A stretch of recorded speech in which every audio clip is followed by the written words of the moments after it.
किशनपुर गांव में रघु अपने बड़े भाई रमेश, भाभी सुलोचना और बूढ़ी माँ के साथ रहता था। रमेश शहर की कपड़ा मिल में मुंशी था और घर का पूरा खर्च वही उठाता था। इसी वजह से घर में उसकी और उसकी पत्नी सुलोचना की ही चलती थी। रघु दिल का बहुत अच्छा, ईमानदार और मेहनती लड़का था, लेकिन किस्मत उसका साथ नहीं दे रही थी। कई महीनों से वो नौकरी की तलाश कर रहा था, मगर हर जगह से निराशा ही मिल रही थी। सुलोचना, मुफ्त की रोटियां तोड़ने में तो देवर जी सबसे आगे हैं।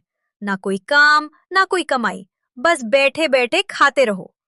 रघु चुपचाप सब सुनता रहा। तभी रमेश भी गुस्से में बोल पड़ा। कब तक मैं तेरा बोझ उठाऊंगा रघु? अगर आज शाम तक तूने कोई काम नहीं ढूंढा तो इस घर में तेरे लिए कोई जगह नहीं होगी। माँ सब सुन रही थी, लेकिन मजबूर थी। उसकी आंखों में आंसू थे। रघु ने माँ की तरफ देखा और उसका स्वाभिमान जाग उठा। रघु, ठीक है भैया, अब मैं इस घर में तभी लौटूंगा जब अपने पैरों पर खड़ा हो जाऊंगा। इतना कहकर रघु खाली हाथ घर से निकल गया। उसे नहीं पता था कि आगे उसकी जिंदगी बदलने वाली है। सावन का महीना था। आसमान में काले बादल छाए थे और तेज बारिश शुरू हो गई थी।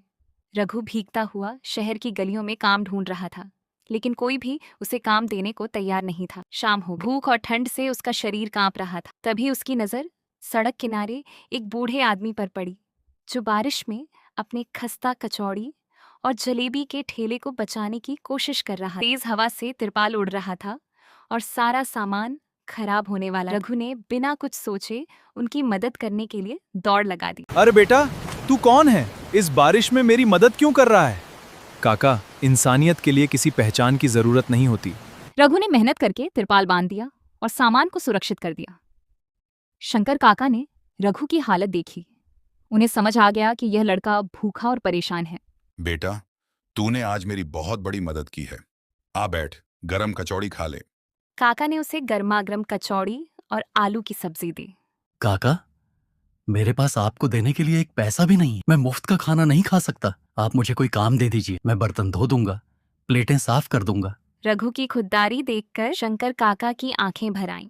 बेटा, आजकल ऐसे लोग कम मिलते हैं। अगर तू ईमानदारी से काम करेगा तो कल से मेरे साथ ठेले पर लग जा। तुझे मेहनत की कमाई भी मिलेगी और पेट भर खाना भी। रघु के चेहरे पर उम्मीद की चमक आ गई। अगले दिन से रघु ने शंकर काका के साथ काम शुरू कर दिया। वह मेहनती था और ग्राहकों से बहुत प्यार से बात करता था।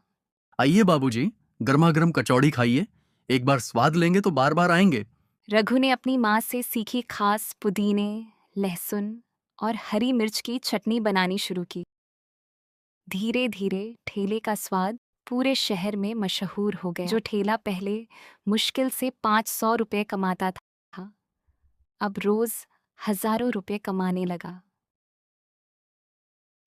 एक महीने बाद रघु अपनी मेहनत की कमाई लेकर किशनपुर वापस लौटा। उसके हाथ में पैसे थे और चेहरे पर आत्मविश्वास। जैसे ही वह घर पहुंचा, जिन लोगों ने कभी उसे बोझ समझा था, उनका व्यवहार बदल गया। अरे देवर जी, इतने दिन कहाँ थे?